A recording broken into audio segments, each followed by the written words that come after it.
यहाँ मुला सागलाई कस्तो देखिया छ ठ्याक्कै चिम्पान्जी जस्तो देखिया छ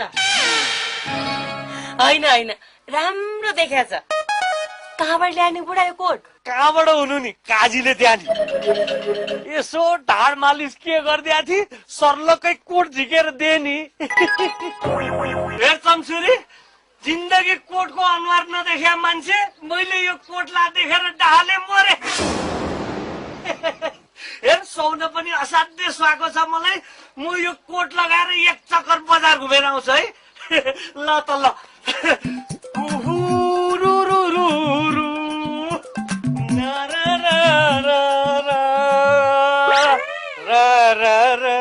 कस्तो गनाउने कोट लाएको नि गनाउने कोट लाएर रु रु रु रे नपाउनेले केरा पायो बोक्रेसित चपायो भने यही हो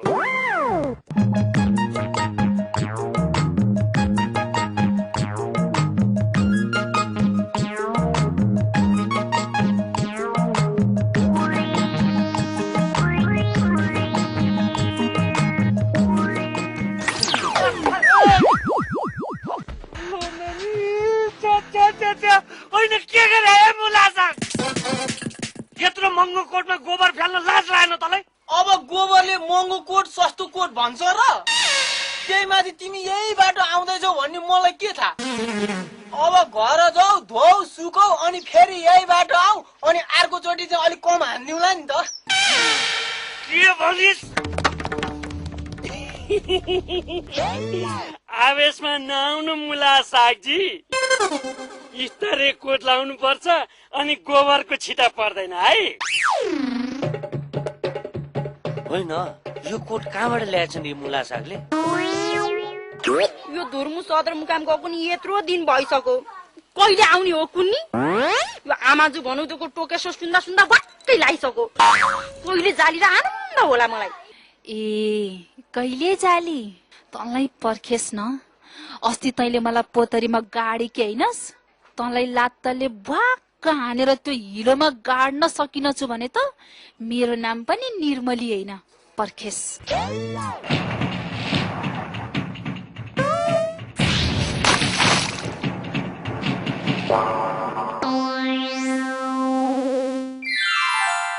हेर आमाजु तिम्रो सबै योजना थाहा थियो मलाई सुन्तली मुला पाती पो हो त के हिलामा गाडी रहन्छौ नि नआउन हिना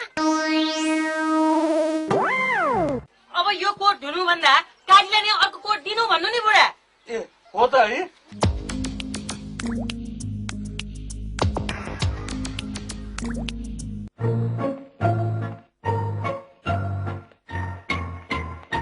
काजीबा हेर्नुहोस् न एउटा मूर्खले गोबरले हानेर कोटको यो गति बनाइदियो भने अब यो कोटको के काम यो कोट मिल्काइदियो काजीबाका त्यत्रा कोट छन् एउटा कोट अर्को पाउन काजीबा यही पाउ तँलाई कोट एउटा कोट के दिएको थिए यसले त लट्टै लिन थाले बा यो कोट मिल्काउनलाई यसको कति पर्छ दाम तँलाई थाहा छ 10,000 10 रुपियाँमा बिक्ने मान्छेलाई 10,000 को महत्व के थाहा काजी साहब यो लाइरौ कि खोलौ अब तिमीलाई दिए किन खोल्छौ लाइरौ न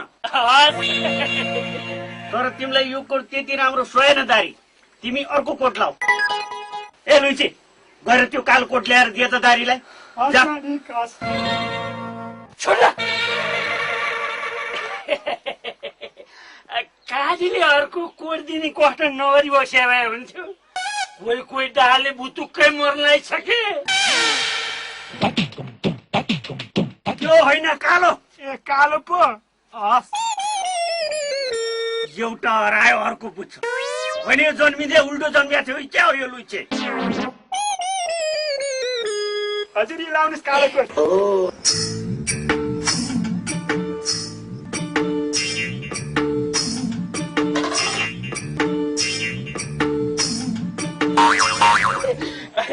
अहिले म बिदा हुँ त गाई साहब ल सादा गाईको दुध दुन आउँछ है त ल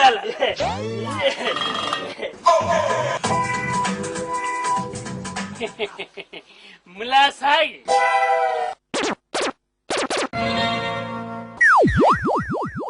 बाजी साहब उसलाई चाहिँ दिनुभयो अनि मलाई चाहिँ ऊ भनेको मेरो पुरानो मित्र हो र मेरो विश्वासिलो मान्छे पनि। अपराह्नको समाचारमा स्वागत छ। गरीब र दीन दुखीका मन्त्रीका रूपमा लोकप्रिय गरीबी सुकुम्बासी तथा निमुखा मन्त्री मगन्त नारायण घिमिरेले आकस्मिक रूपमा राजीनामा दिनुभएको छ।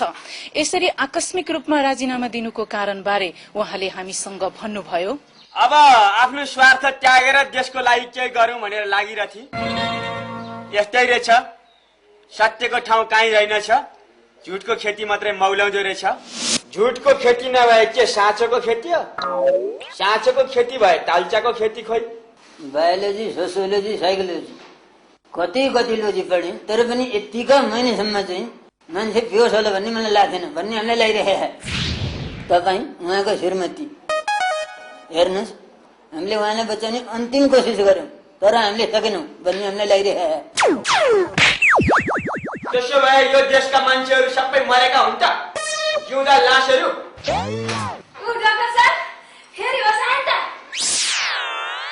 लोड सेडिङमा बत्ती आयो, यस्तो होस् त कति आयो भन्ने हामीलाई लागिरहेको छ।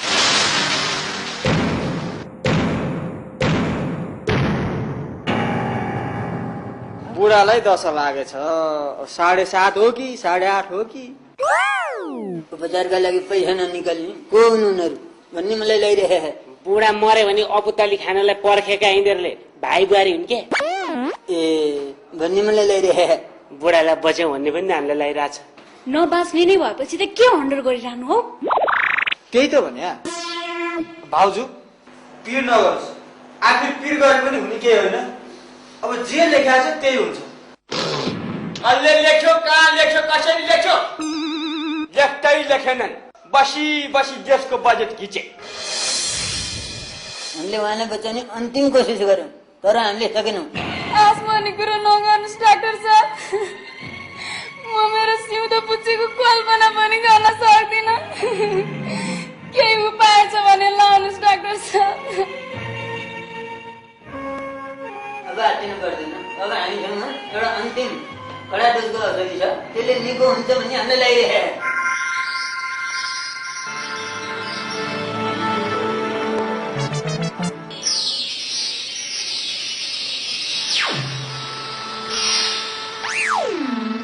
म कहाँ छु? आखा फोनमा तिमीलाई बुढा बेलामा कुबेला बेहोस भएर मर्यौ नि। तिमी 1 महिनादेखि बेहोस थियौ। डाक्टर साहबले सुईले खोपेर तिमीलाई होसमा ल्याएको हुन् नि। किन ल्याएर मलाई होस् न? कस्तो मजाले ट्रेनिङ झालमा म मन्त्री भइरहेको थिएँ, मन्त्रीबाट राजीनामा दिएर प्रधानमन्त्रीमा उठ्न लागिरहेको थिएँ। बेकारमा होसमा ल्याएर म त फेरि दोष हुन्छु। गजबको खसी छ मेरो। अनि यो के को लागि हो त? कसले मेरो यहाँ खसी बाँधिया? कसले? यो कसको खसी? त्यो दारी सम्झीले चोर्या होइन रहेछ भने म आजको रातै काट्न नपाउला। पक्का हो त मुला साहब? पक्का मात्रै रे, हेर्दै हिँड्नुस् न।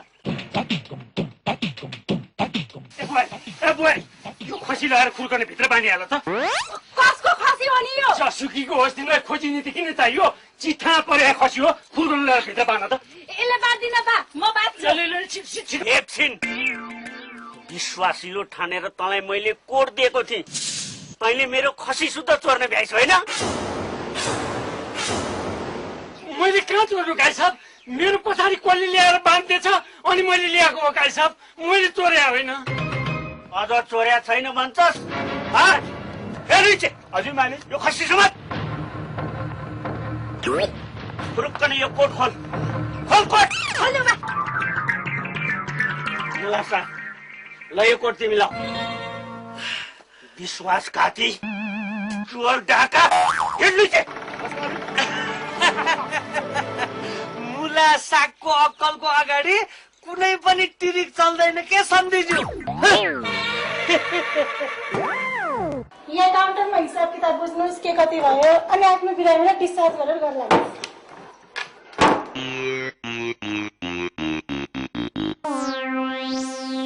हाम्रो हिसाब कति भयो नानी? बिरामीको नाम के रे? मगन्त नारायण घिमिरे हजुर। 4,50,000।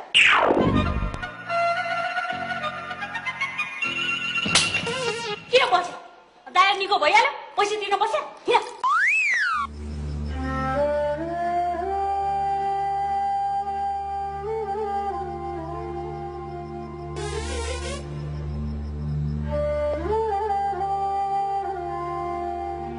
के कल्ल परे हेरेपछि त्यहाँ छोडिदिनुहोस् त्यहाँ अर्को मान्छेलाई हुन्छ हामीले भनेपछि पुरै बिल त छुट गर्न मिल्छ यो त जामा के हो र जम्मा जम्मी सबै गरेर तपाईँको 7 लाख रुपियाँ भाडा छ 2 लाख रुपियाँ दिनुहोस् अरू म सबै मिलाइदिन्छु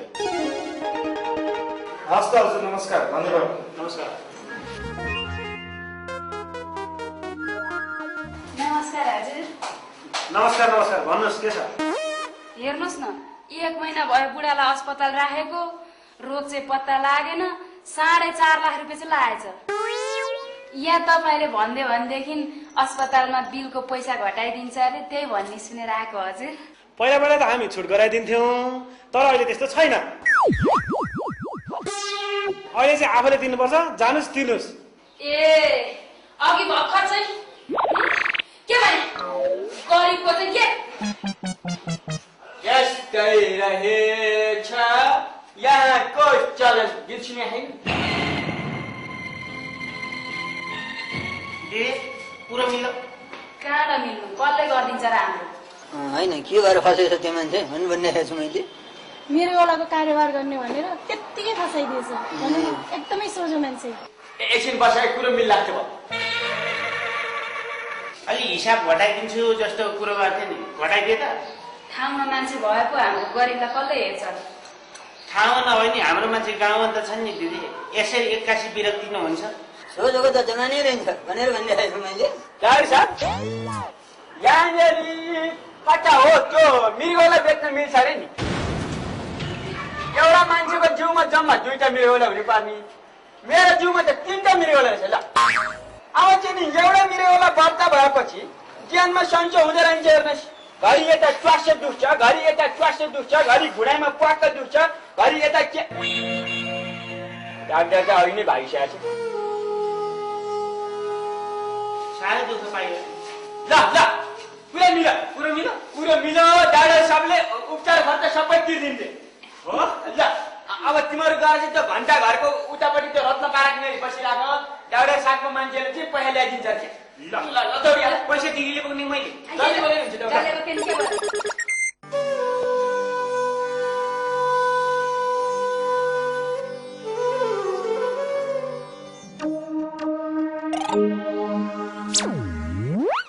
कहाँ हो बिलतिर हो बिल के गरे तिर खाइन तिर छैन नि गएर तिर गएर नि त कहाँ त्यसमा लाग्यो खुर्का भित्र माथि चर्पीमा भिड रहेछ के ऊ त्यो बाहिरको चर्पीमा गएर आउँछु कि ल म हेरेर बसेको छिट्टो गर ल ल छिट्टो ल